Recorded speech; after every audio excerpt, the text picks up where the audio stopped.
ایک دم سے دور جانے لگا، لیکن اس کے باوجود وہ مجھ سے بہت محبت کرتا ہے، کیونکہ ہم دونوں ہمیشہ دوستوں کی طرح رہے ہیں۔ لیکن اب کچھ دوری آ گئی ہے جس کو تم ہی دور کر سکتے ہو۔ مجھے یقین ہے کہ تم یہ دوری دور کر کے ہم دونوں کو پھر سے پاس لاؤ گی اور اس گھر کو پھر سے جنت بناؤ گی۔ رابعہ نے تمہاری بہت اچھے سے تربیت کی ہے۔ میں نے اسپتال میں دیکھا تو تم نے کس طرح حوصلے اور صبر سے رابعہ کو سنبھالا تھا۔ پھر رابعہ کی وفات کے بعد تم نے صبر کا دامن نہیں چھوڑا۔ تم جیسی صابر بچی ہی میرے غصیلے بیٹے کو برداشت کر سکتی ہے۔ تم کرو گی نا میری مدد؟ دراب افندی نے امید بھری لہجے میں کہا تو وہ پریشان سی انگلیاں چٹکانے لگی۔ ماموں، مجھے نہیں لگتا کہ میں یہ کر پاؤں گی، کیونکہ وہ تو بہت غصے کرتے ہیں۔ ماموں جان، میری شکل تک دیکھنا نہیں چاہتے تو پھر میں کیسے کر پاؤں گی یہ؟ وہ اپنے لب کچلتے ہوئے بولی۔ میں جانتا ہوں تم کر پاؤ گی۔ اپنی محبت سے، اپنے خلوص سے اسے جیتو۔ اس کے ہاتھ پر ہاتھ رکھ کر بولے تو وہ سر اسبات میں ہلا گئی۔ پھر کچھ دیر کے بعد وہ اٹھ کر دوسرے کمرے میں آ کر لیٹ گئی۔ لیکن اگلے دن صبح جب مراد واک کے لیے نکلا تو وہ واپس کمرے میں آئی، بیڈ پر جا کر سو گئی۔ مراد جب کمرے میں آیا تو وہ گہری نیند میں تھی۔ وہ چلتا ہوا اس کے پاس آیا۔ اس کے لمبے بالوں کی چٹیاں نیچے زمین کو چھو رہی تھی۔ وہ مبہوت سے اس کے حسین چہرے کو دیکھتا رہ گیا، جس پر بلا کی معصومیت تھی۔ ہے تو بلا کی قیامت، لیکن میں تم سے بہت نفرت کرتا ہوں۔ اور دل ہی دل میں اس سے مخاطب ہوا، اور پھر اس نے پاس پڑے ہوئے پانی کے جگ کو اس پر الٹایا تو وہ ہڑبڑا کر اٹھی، اور اسے دیکھتے ہی اس کا رنگ فک ہو گیا۔ جب میں نے کہا تھا کہ تم میرے کمرے میں نہیں آؤ گی تو تم یہاں پر کیا کر رہی ہو؟ مراد اسے بازو سے بھینچ کر اپنی باہوں میں بھرتے ہوئے پھنکارا تو دانین زور سے آنکھیں میچ گئی۔ مراد کی نگاہیں بے اختیار ان لمبی گھنی پلکوں کا سفر کرتی اس کے لبوں تک آئی، تو کپ کپاتے ان لہو چھلکاتے ہونٹوں نے جیسے اسے مسمرائز کر دیا تھا۔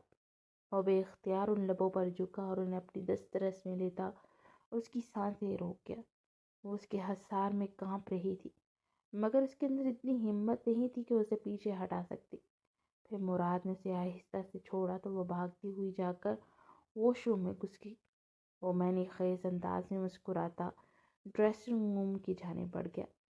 ابھی اسے بیٹھے 5 منٹ بھی نہیں ہوئے ہوں گے کہ وہ واش روم سے نکلی اور چلتی ہوئی اس کے پاس آئی۔ واٹ؟ اس نے حیرانگی سے دیکھا۔ مجھے فریش ہونا تھا۔ واش روم میں شاور نہیں ہے تو بالٹی مل سکتی ہے؟ وہ پاس آ کر اپنی انگلیاں چٹکاتے ہوئے بولی تو وہ استہزائیہ مسکراہٹ سے اسے دیکھتا ہوا اٹھا، اور پھر اسے بازو سے کھینچ کر واش روم میں لا کر سائڈ پر لگے بٹن کی طرف بڑھا۔ جیسے ہی دبایا تو چھت پر لگے شاور سے چھم چھم پانی ان دونوں پر برسنے لگا۔ وہ ہڑبڑا کر چھت کی جانب دیکھنے لگی۔ سوری، مجھے نہیں پتا تھا کہ شاور ایسے بھی ہوتے ہیں، وہ شرمندہ سی منمناتے ہوئے بولی تو وہ اس کے طبیعی چہرے کی طرف دیکھنے لگا، جس پر پانی کی بوندیں ہیرے کی مانند چمک رہی تھی۔ وہ دھیرے سے موڑی اور اسی وقت اس کا پاؤں پھسلا۔ وہ گرنے ہی والی تھی کہ مراد نے جلدی سے اسے باہوں میں تھام لیا۔ پھر بے اختیار مراد اس کی گردن میں ہاتھ ڈال کر اس کا چہرہ اپنے چہرے کے قریب لاتا پھر سے اس کی نرم لبوں کو اپنی دسترس میں لے گیا۔ وہ اس کی شرٹ کو دبوچے تھر تھر کانپ رہی تھی۔ مراد نے اسے دیوار سے چپکایا اور پھر اس پر شدت نچھاور کرنے لگا۔ پھر باہر فون بجا تو وہ آہستہ سے پیچھے ہوا تو وہ دیوار سے سر ٹکائے گہرے گہرے سانس لے رہی تھی۔ اور اپنے دل کو قابو میں کرتا ہوا باہر نکلا تو کنزا کا فون تھا۔ کدھر تھے تم؟ کب سے فون کر رہی تھی میں تمہیں، مجھے ابھی اور اسی وقت تم سے ملنا ہے۔ وہ دوسری طرف سے فون اٹھاتے ہوئے بولی تو وہ ماتھا متلتے ہوئے صوفے پہ بیٹھ گیا۔ ہاں ٹھیک ہے، میں ملنے آ جاتا ہوں، بتاؤ کہاں آنا ہے؟ وہ سر جھٹک کر بولا۔ میں تم سے سخت ناراض تھی، لیکن اب میں سوچ رہی ہوں کہ تمہیں ایک بار موقع دے دینا چاہیے۔ جس لڑکی کو تم چاہتے ہی نہیں ہو، مجھے یقین ہے تم اس کے ساتھ رہنا بھی نہیں چاہو گے۔ سو مجھے بتاؤ کیا پلان ہے؟ کب دے رہی ہو اسے طلاق؟ وہ تیز لہجے میں بولی۔ نہیں کنزا، ابھی نہیں دے سکتا، ڈیڈ کو برا لگے گا۔ وہ کمزور سے لہجے میں بولا۔ یہ کیا بات ہوئی؟ اب تمہارے ڈیڈ اگر مجھے چھوڑنے کا کہیں گے تو وہ بھی کرو گے کیا؟